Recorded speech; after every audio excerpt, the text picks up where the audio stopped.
CM Punk AEW company के biggest draw है, ये बात तो हर किसी को मालूम है। बट गाइस यहीं अब सीएम पंक के एईडब्ल्यू में बिगेस्ट ड्रॉ और रिटर्न होने को लेकर बहुत ही बड़ा स्टेटमेंट दे दिया है। 2023 में एईडब्ल्यू के एक यंग टैलेंट को एईडब्ल्यू में मेजर पोस्ट मिलने वाला है।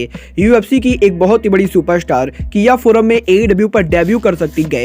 एईडब्ल्यू कंपनी में 4 हॉर्समैन फैक्शन के क्रिएशन को लेकर बैक स्टेज से काफी बड़ी अपडेट आ चुकी है। टोक्यो डोम में ओमेगा वर्सेज ऑस्प्रे मैच के बाद विल ऑस्प्रे के इंजरी को लेकर बड़ी अपडेट आ रही है। और गाइस साशा बैंक के एनजेपीडब्ल्यू में डेब्यू करने के बाद अमेरिका में एनजेपीडब्ल्यू ने साशा बैंक का मैच अनाउंस कर दिया है। तो गाइस चलिए बिना किसी देरी के शुरू करते हैं इस वीडियो को। और गाइस सबसे पहले बात करते हैं best in the world CM Punk की। अगर बात करें यहाँ पर सीएम पंक की, तो गाइस ये बात तो हर किसी को मालूम है कि 2021 में सीएम पंक के एईडब्ल्यू में डेब्यू करने के बाद सीएम पंक आर्गुअली एईडब्ल्यू कंपनी के ड्रॉ है। और गाइस यहाँ पर टोनी खान की कंपनी ने सीएम पंक के जरिए $multi-million बनाया है। बट गाइस यही अभी हफ्ते अमेरिका में रेसलिंग इनसाइडर्स के द्वारा एईडब्ल्यू कंपनी के 2022 के ओवरऑल यूट्यूब वीडियोज के व्यू को काउंट किया गया था, जहां पर रेसलिंग इनसाइडर ने इस चीज को रिवील किया था कि 2022 में एईडब्ल्यू कंपनी के शो पर जो भी चीजें हुई गए, और गाइस एईडब्ल्यू ने 2022 पर उनके यूट्यूब पर जितने भी वीडियोज अपलोड किए हैं उन सभी वीडियोज में एईडब्ल्यू कंपनी के किस रेसलर के वीडियो को सबसे ज्यादा देखा गया है।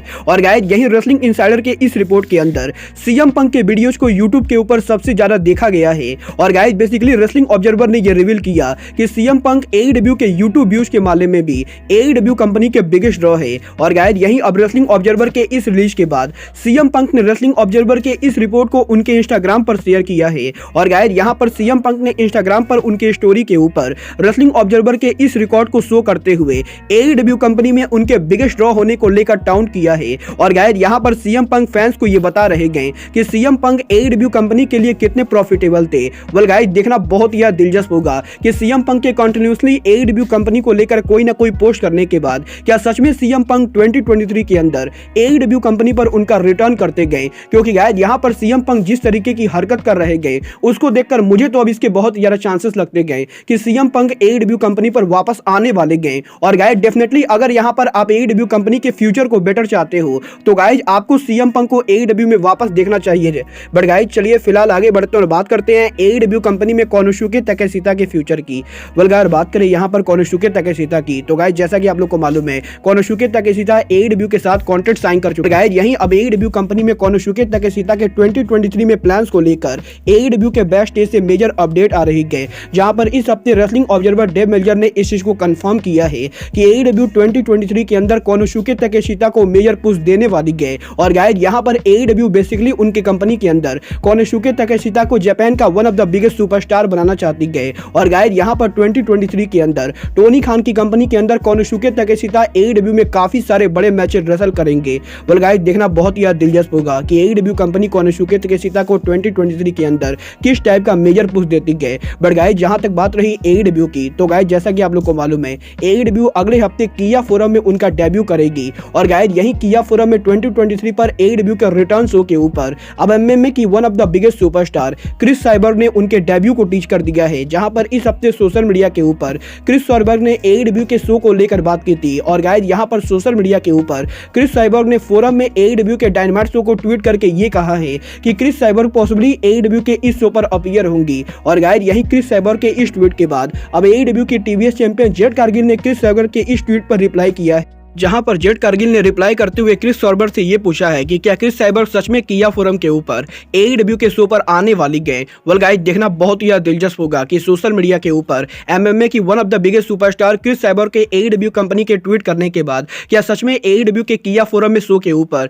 क्रिस साइबर्ग एईडब्ल्यू के शो पर अपीयर होते गए। बट गाइस चलिए फिलहाल आगे बढ़ते हैं और बात करते हैं एईडब्ल्यू फैक्शन में 4 हॉर्समैन फैक्शन के क्रिएशन की। गाइस अगर आप लोग रेसलिंग इंडस्ट्री को लंबे टाइम से फॉलो कर रहे हो तो गाइस आप लोग को मालूम होगा रेसलिंग इंडस्ट्री में 4 हॉर्समैन फैक्शन रेसलिंग इंडस्ट्री की one of the all time greatest faction है। बट गाइस यहीं अब एईडब्ल्यू के अंदर एईडब्ल्यू कंपनी में 4 हॉर्समैन फैक्शन के क्रिएशन को लेकर ऊपर बहुत ही बड़ा हिंट आ चुका है।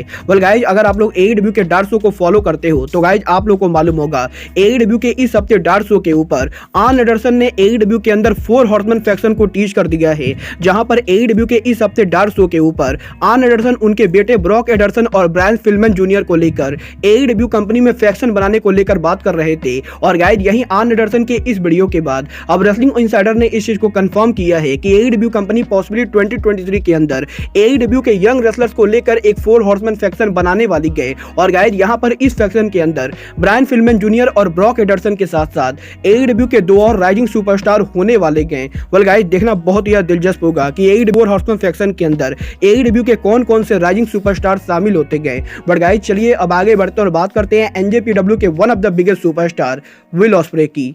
वल्गार बात करें यहाँ पर विल ऑस्प्रे की तो गाइस ये बात तो आप लोग भी मानोगे कि टोक्यो डोम में केनी ओमेगा और विल ऑस्प्रे का ये मैच 2023 में आर्गुएबली बेस्ट मैच होने वाला है, क्योंकि गाइस यहाँ पर इन दोनों के इस मैच के अंदर इन दोनों रेसलर्स ने एक दूसरे को पूरी तरह से डिस्ट्रॉय कर दिया था। और गाइस यही टोक्यो डोम में इस ब्रूटल मैच के बाद अब विल ऑस्प्रे ने सोशल मीडिया के ऊपर टोक्यो डोम के आफ्टर के वीडियो को पोस्ट किया है, जहां पर विल ऑस्प्रे ने सोशल मीडिया के ऊपर टोक्यो डोम में हुए उनके मैच के बाद उनके बॉडी के पिक्चर को पोस्ट किया है। और गाइस जैसा कि आप लोग इस पिक्चर में क्लियरली देख सकते हो, केनी ओमेगा और विल ऑस्प्रे के टोक्यो डोम में हुए मैच के बाद विल ऑस्प्रे के शरीर के ऊपर काफी सारे कट लगे हुए हैं। और गाइस यहां पर विल ऑस्प्रे ये बता रहे हैं कि केनी ओमेगा और विल ऑस्प्रे के उस मैच के बाद केनी ओमेगा से लड़ने की वजह से विल ऑस्प्रे की हालत कितनी खराब है। बट गाइस जहां तक बात रही विल ऑस्प्रे के इंजर्ड होने की, तो गाइस यहां पर अच्छी बात यह है कि विल ऑस्प्रे को कोई सीरियस इंजरी नहीं हुई है। और गाइस यहां पर विल ऑस्प्रे के काफी सारे ब्रूटल स्पॉट को लेने के बाद भी टोक्यो डोम में इतने शानदार मैच के बाद विल ऑस्प्रे मेडिकल तौर पर पूरी तरह से क्लियर है। वेल गाइस देखना बहुत ही दिलचस्प होगा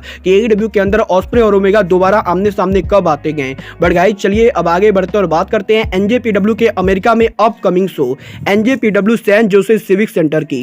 वेल गाइस अगर आप लोग फॉलो नहीं करते हो तो गाइस मैं आपको बता दूं, NJPW जापान के साथ साथ अमेरिका में भी उनके ब्रांड को चलाती गए, जहां पर NJPW अमेरिका के अंदर उनके NJPW स्ट्रॉन्ग ब्रांड को चलाती गए। और गाइस यही अब NJPW ने अमेरिका में उनके अगले शो के ऊपर साशा बैंक का NJPW में डेब्यू मैच अनाउंस कर दिया है, जहां पर NJPW ने इस चीज को कंफर्म किया है कि NJPW अमेरिका में अगले शो के ऊपर साशा बैंक को IWGP वुमेन चैंपियनशिप मैच देने वाली है। और गाइस यहां पर NJPW के अमेरिका में अगले शो के ऊपर साशा बैंक NJPW की IWGP women champion Kairi Sen को IWGP वुमेन चैंपियनशिप के लिए चैलेंज करेंगी। और गाइस यहां पर 18 फरवरी को अमेरिका में जब NJPW उनका battle of the valley pay per view करेगी, तो गाइस पॉसिबली इस पेपर व्यू के मेन इवेंट के ऊपर साशा बैंक NJPW पर उनका पहला मैच रेसल करेंगी। और गाइस यहां पर NJPW के battle of the valley show के ऊपर साशा बैंक अमेरिका में NJPW की IWGP वुमेन चैंपियनशिप के लिए चैलेंज करेंगी। वेल गाइस मैं यहां पर इस चीज को लेकर 100% श्योर हूं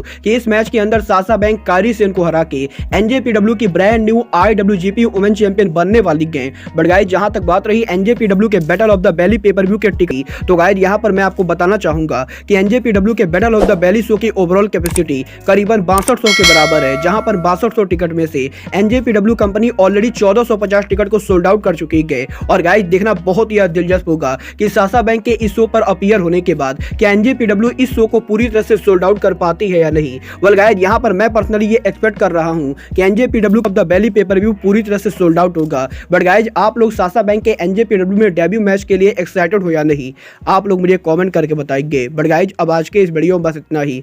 मैं मिलता हूं आपसे अपने अगले वीडियो में। बट गाइस तब तक के लिए good bye, good night and bang.